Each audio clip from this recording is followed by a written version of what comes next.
nous traversons le fleuve Yangtze et dans la montagne rencontrons un groupe de moines. La prière terminée, ils nous entourent avec une grande curiosité. Et nous voilà invités à boire le thé. C'est de la tsampa. C'est de la tsampa avec du yaourt de yaksa. Quelle émotion de les écouter chanter pour nous. Tempête de neige. Juste après, nous flirtons avec l'altitude du Mont Blanc. La frôme.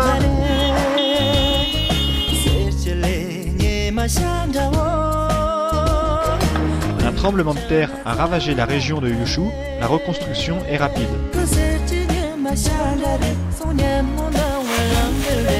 Au monastère de Serchul, une procession rassemble de nombreux fidèles tibétains.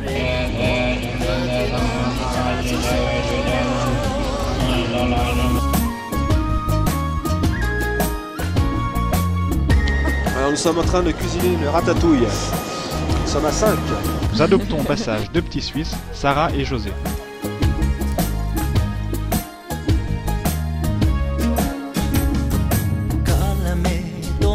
Décidément, le destin est plein de surprises. Nous arrivons la veille d'un grand rassemblement religieux dans un village magnifique.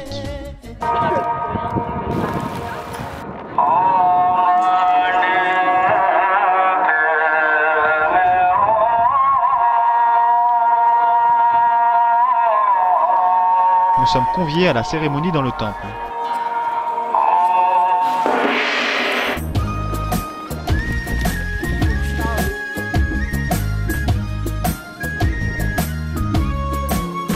Dans un autre monastère, nous croisons des moinillons bien polissons.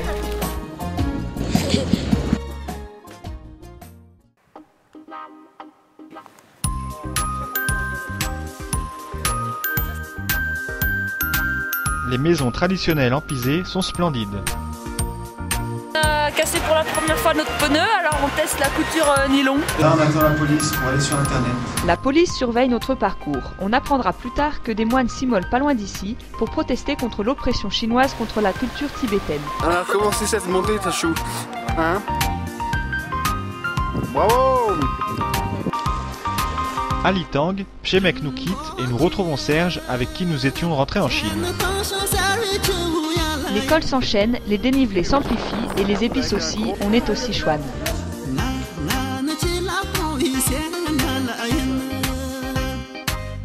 Nous nous apprêtons à quitter les régions tibétaines. La dimension spirituelle et la nature intense de ces montagnes nous ont profondément marqués. Ce fut l'expérience la plus forte de notre voyage. Redescendus sur les rives du Yangtze, nous approchons de Benzilan pour notre pause chantier. La vallée de Benzilan bénéficie d'un microclimat doux favorisant les cultures. Nous rejoignons Estelle qui restaure une maison traditionnelle en terre pour en faire une chambre d'hôte et un lieu d'accueil pour des associations qui développent l'agriculture et l'artisanat local. La mort d'une grand-mère du hameau nous fait vivre pendant une semaine un enterrement à la tibétaine.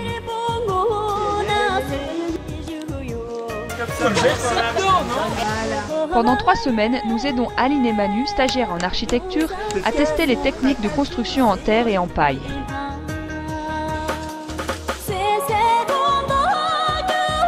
Nous partons découvrir la montagne sacrée du Kawakarpo qui culmine à 7640 mètres.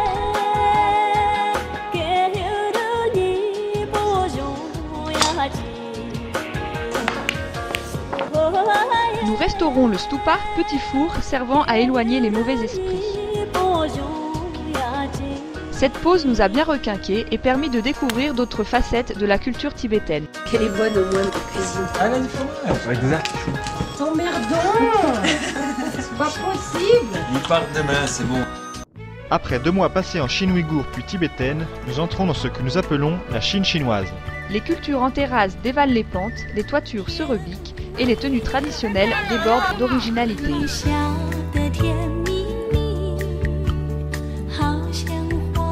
Je débarque à Kunming avec une tendinite au genou transmise par Tachou. Nous découvrons l'ambiance chinoise très zen.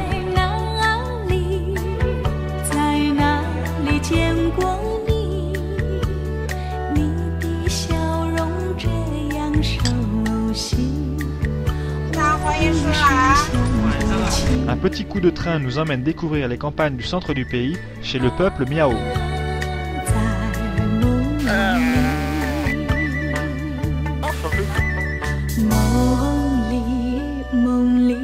Beaucoup de touristes chinois visitent cette région et aiment nous prendre en photo.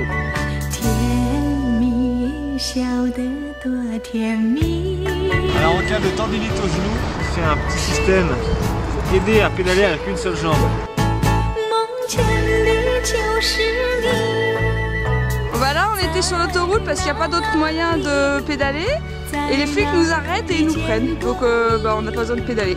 Nos visas arrivent à expiration, ma tendinite nécessite plus de repos, nous laissons les vélos et prenons le train pour Hong Kong. Changement d'ambiance et de rythme, nous sommes bichonnés par Agnès la berrichonne qui soigne tous nos petits soucis grâce à la Yuen méthode. Pourquoi est-ce que les Bouddhas font ça? C'est un exercice extraordinaire, je te ressens très calme. En attendant de nouveaux visas, le psycho-Philippe nous accueille. De retour en Chine, nous évoluons dans des paysages légendaires à travers la brume hivernale.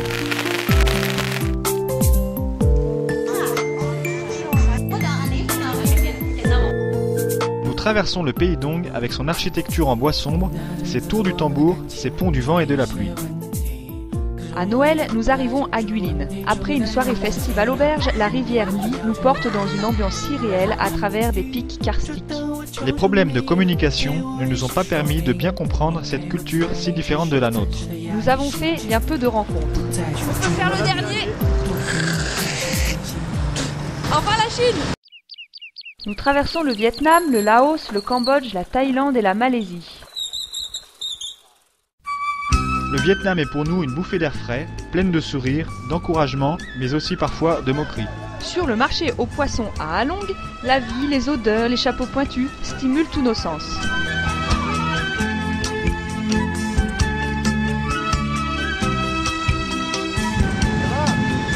Phong nous fait visiter la fourmilière d'Hanoï, seule capitale asiatique à avoir gardé son urbanisme historique.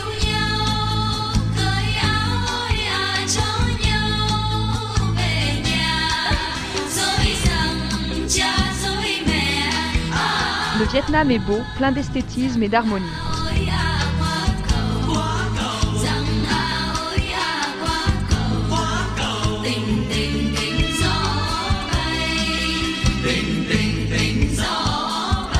Les Laotiens nous prouvent quotidiennement que l'on peut vivre heureux en vivant avec très peu au contact de la nature. Quel plaisir d'entendre les enfants crier bonjour dans leur propre langue. Au bord du Mékong, Luang Prabang nous fascine par sa multitude de temples et de moines colorés. On vous cache cependant que le Laos est parasité par un tourisme de masse qui pourrit certains lieux.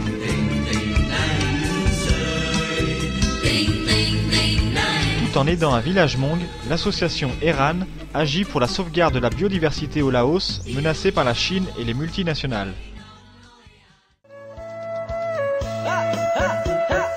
Premier passage express en Thaïlande, nous découvrons de drôles de bêtes.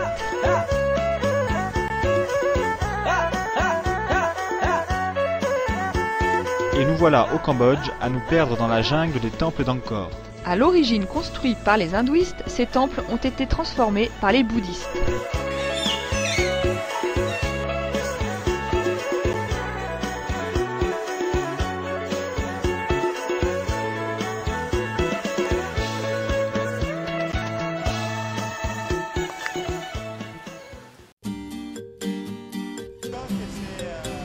De retour en Thaïlande, Kim et Romaric nous accueillent au cœur de Bangkok. Le temps d'une semaine, on change de standing.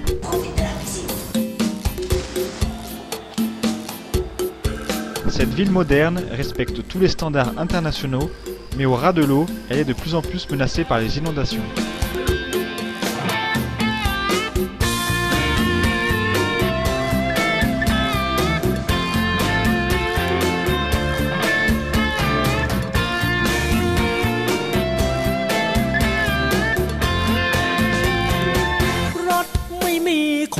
Les pad thai pleins de grosses crevettes représentent notre routine culinaire thaï.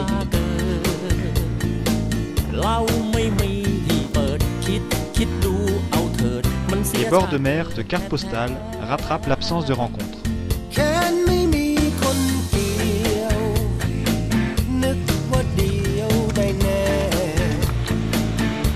traces du terrible tsunami de l'hiver 2004 sont encore visibles.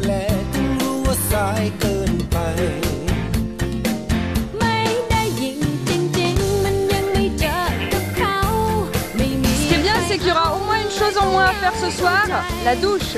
Malheureusement, en Thaïlande, on perd notre casquette de voyageur et enfilons le bob du touriste avec un gros dollar dessus. Après de longues journées de route, on se pose quelques jours sur l'île de Koh Lanta.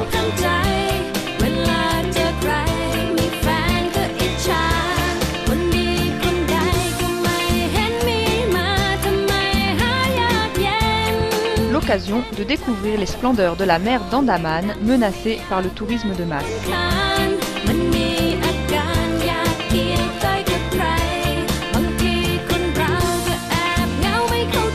C'est des cours dans la tente. On dégouline, mais c'est horrible.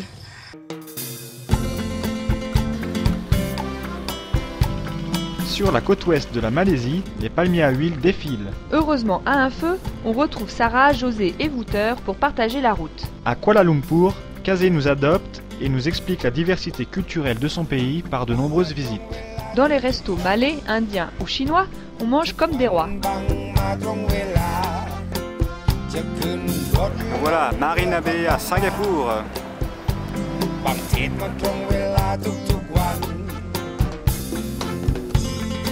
Nous visitons la démesure de Singapour et profitons de l'hospitalité de Jérémy et Feu. Nous quittons l'Asie et nous envolons pour l'Inde. Nous traversons l'Inde du Sud.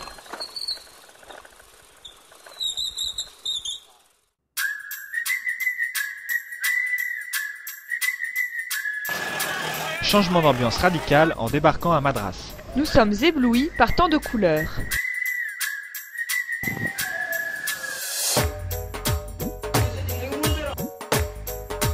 Dans chaque resto, c'est l'orgie. L'Inde du Sud nous rappelle un peu chacun des pays que nous venons de traverser, surtout les klaxons chinois et les chauffards suicidaires iraniens. À Pondichéry, le contraste est frappant entre le quartier colonial et la fourmilière indienne. C'est dur la vie.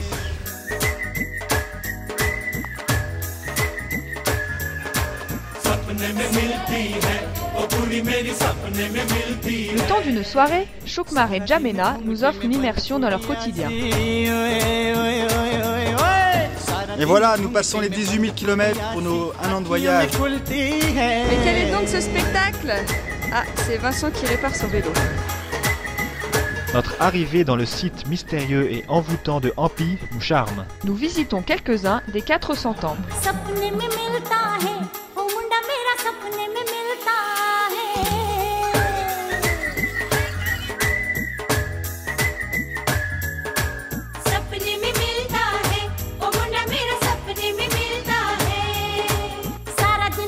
Pandharpur, ce lieu de pèlerinage grouille de vie.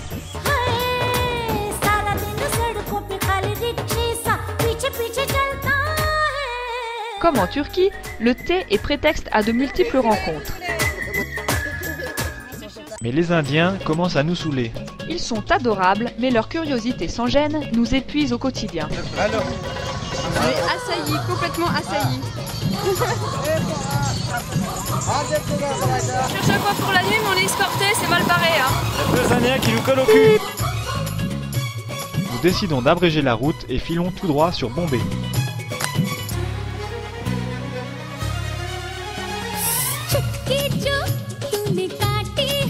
L'héritage anglais crée des contrastes étonnants.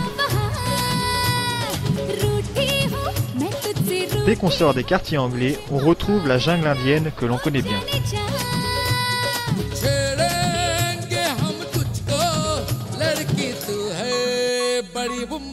Tintin se coupe le bouc et les cheveux pour tourner dans un Bollywood avec Shah Rukh Khan. Cela nous vaut de bons fous rires avec les autres blancs recrutés. Nous quittons l'Inde plein de souvenirs mitigés mais forts. Et nous rentrons par la Turquie, la Grèce, l'ex-Yougoslavie, la Hongrie, la Slovaquie, l'Autriche et la Suisse. L'atterrissage en Turquie est très émouvant. On retrouve avec plaisir des odeurs familières, de l'air frais et la générosité turque. À peine débarqué, on nous offre le café. Un peu plus loin, on est invité à manger. Un peu plus tard, on nous offre plein de gourmandises.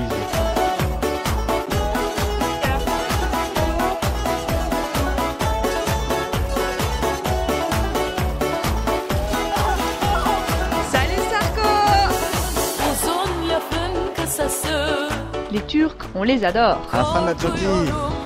Et voilà, on va quitter la Turquie avec un dernier thé. En Grèce, on retrouve l'euro et la crise. Mais les gens sont généreux.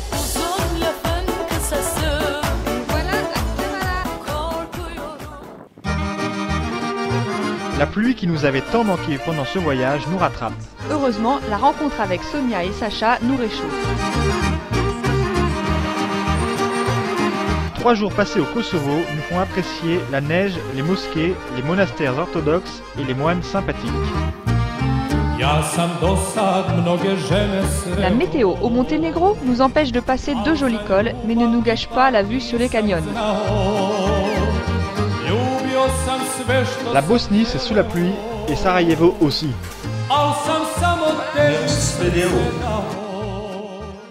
Nous voilà à Mokra Gora. Nous entrons dans le pays des Mir Kusturica avant de retrouver avec émotion nos amis de l'an passé.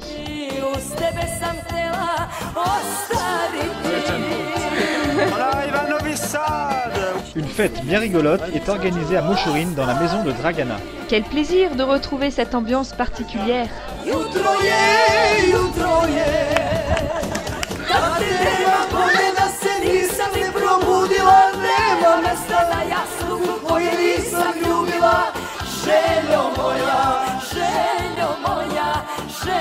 Les villes sur le Danube s'enchaînent, Budapest, puis Bratislava, et enfin Vienne. 4 jours mémorables chez un cyclo-voyageur qui nous ouvre ses portes. Nous voilà chez Martine. Santé! Nous partageons 3 jours de route avec Céline, Antoine et Mathieu qui reviennent aussi de Chine.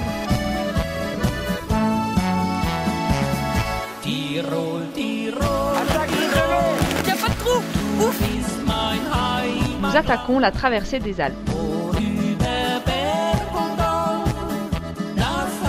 Vérification des comptes bancaires au Liechtenstein avant de découvrir le confort suisse chez Gabi et Nico. Puis chez Nick et Nicole, avec qui nous avons pédalé en Chine. Encore quelques beaux cols avant de passer notre dernière frontière. Là, le glacier du Rhône. L'excitation en haut du col de la Forclaz est à son comble quand on retrouve Laurence et Jonathan. Et voilà, c'est le grand jour. Ça y est, on est en France. Je suis venue retrouver avec Cara. Les retrouvailles surprises commencent. Allez, on va le Mont Blanc.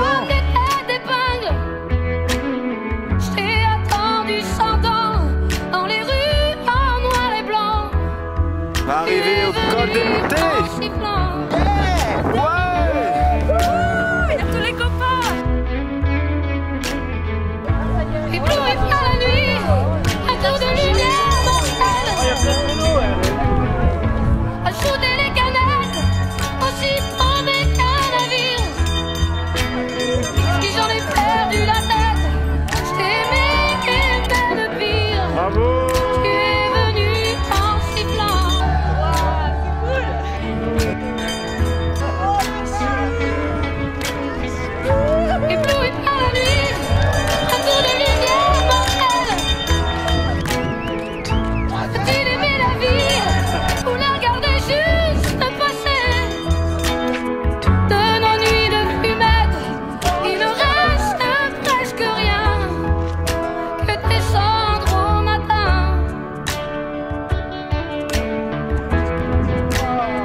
Partir à l'aventure, c'est d'abord perdre ses repères, lâcher prise et accepter que le voyage se fasse de lui-même.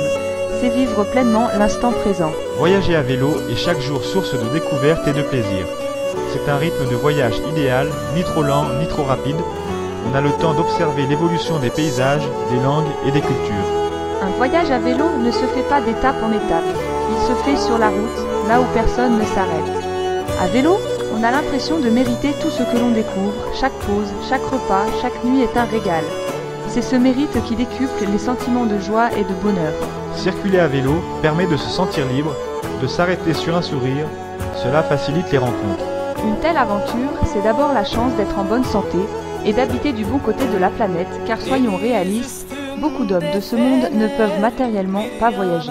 Et c'est important de parler de tous ces hommes, car sans eux, notre voyage n'aurait pas eu de sens. Ce sont eux qui nous ont ouvert leurs portes, qui nous ont fait grandir. Merci. Sans ces rencontres, pédaler dans de belles montagnes ou des paysages de rêve ne nous laisserait pas de souvenirs si intenses. Jamais nous n'oublierons tous ces bras ouverts, ces âmes généreuses qui nous ont appris à recevoir sans gêne. Nous avons souvent eu l'impression d'être un peu chez nous et d'avoir été adoptés par plusieurs familles. On a été séduits par ceux qui vivent proches de la nature. On y a senti une dimension spirituelle qui les rend rayonnants, loin du matériel, proche de l'énergie de l'univers dont nous faisons tous partie. Dans les pays les plus fermés ou les plus isolés, on trouve les gens les plus accueillants, les plus ouverts, les plus généreux. Nous avons aimé les régions authentiques où le dépaysement était total, comme sur le plateau tibétain, en Inde et en Iran. Quel plaisir de voir ces cultures fortes qui semblent vivre en parallèle de nous, sans nous copier et sans nous envier. On a toujours fait notre possible pour échanger et rire avec les gens. Le voyageur est responsable de l'image qu'il donne de son pays. Sortis d'Europe, le stress et l'inquiétude semblent moins présents. Les gens acceptent leur sort et leurs conditions de vie parfois très rudes. Pourquoi ? Cela nous a interrogés longtemps. Pourquoi nous, qui bénéficions d'un certain niveau de confort matériel, d'une sécurité sociale, sommes-nous plus stressés et inquiets qu'eux sur l'avenir ? La rencontre de peuples aux cultures complètement différentes nous a fait prendre du recul sur la société, la vie et la spiritualité. Nous avons découvert quelques clés pour vivre pleinement le moment présent, la source du bonheur. En Occident, on nous fait miroiter que le matériel et le confort peuvent rendre heureux. On nous fait constamment peur dans les médias en divulguant toute l'année les mauvaises nouvelles du monde. Débranchez vos télés, sortez le nez dehors, rencontrez des gens et vous verrez que le monde n'est pas si terrible. Aujourd'hui, nous voulons vivre une vie plus simple, plus créative, plus proche de la nature. Et ne pas oublier la chance que nous avons eue de pouvoir découvrir un fil de cette planète, la route qui a été la nôtre. On est plein, rempli et heureux de rentrer pour la digestion, pour relire l'histoire de tous ces peuples et pour, à notre tour, accueillir. Ce fut une aventure tellement riche et intense qu'on a vraiment l'impression d'avoir déjà bien profité de notre vie.